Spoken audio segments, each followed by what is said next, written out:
এখন আমরা দেখব ট্রান্সফর্ম ফি যে টুলসটা আছে ওই টুলসটা, কার্ভেচার টুলস, এই টুলসটার ব্যবহারটা দেখব আমরা।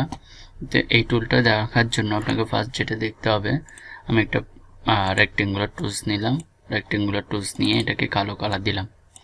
কালো কালার দেওয়ার পর এখানে কালো কালার দিলাম, ওকে। কালো কালার দেওয়ার পর এখানে আমরা ট্রান্সফর্ম ফি শর্টকাট কি হচ্ছে ই। এই ট্রান্সফর্ম ফি প্রথমটা যদি আমি দেখি, যদি আমি ট্রান্সফর্ম করি, দেখেন এভাবে পুরোটাই ট্রান্সফর্ম হচ্ছে। এটা এইদিকে নড়তেছে, এটা এইদিকে নড়তেছে। তাহলে এটাকে আমি মুভ করাইতে পারতেছি। যদি এখানকার ক্লিক করি বা এখানে যদি ক্লিক করি, নিচের অংশটুকু ফ্রিলি ট্রান্সফর্ম করতে পারছি, নাড়াচাড়া করাইতে পারতেছি। ট্রান্সফর্ম ফি মানে আমি সহজে নাড়াচাড়া করানোর জন্য।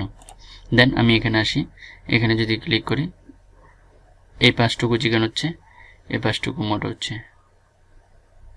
ধরেন আমি যদি এটাকে দিই, এটাকে কালার দিয়ে ওয়াইড ওভার টুল দিয়ে কালার নিলাম। কালার দিয়ে যদি আমি এখানে ট্রান্সফর্ম ফ্রি এই টুলসটা ব্যবহার করলে দেখবেন যে এখানে এটা কি করা যাচ্ছে, পরিবর্তন করা যাচ্ছে। সেমভাবে এই টুলটাকে, রেজিস্ট্রয়েড টুলটাকে এখানে একটা অ্যাঙ্কর পয়েন্টার ধরে এটাকে বাঁকা করানো যাচ্ছে, নাড়াচাড়া করানো যাচ্ছে, মুভ করা যাচ্ছে এবং পরিবর্তনযোগ্য। এই ট্রান্সফর্মটা দিয়ে কি আমরা কী করতে পারি, মুভ করাইতে পারতেছি, নাড়াচাড়া করাইতে পারতেছি এবং পরিবর্তন করাইতে পারতেছি। এগুলো হচ্ছে ট্রান্সফর্ম, মানে আমি কর্নারগুলোকে পরিবর্তন করার জন্য এই টুলগুলোকে ব্যবহার করি। এটাকে ক্লিক করলে দুইটা কর্নার একসাথে এভাবে, আর এটাকে ক্লিক করলে দুই পাশ উপরে নিচে, মানে উপরে নিচে দুই পাশে একসাথে। আর এটা হচ্ছে ভার্টিক্যালি পাশাপাশি।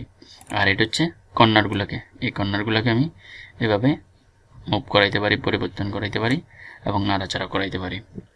তো এই টুলগুলো আপনারা প্র্যাকটিস করে দেখবেন। ধন্যবাদ।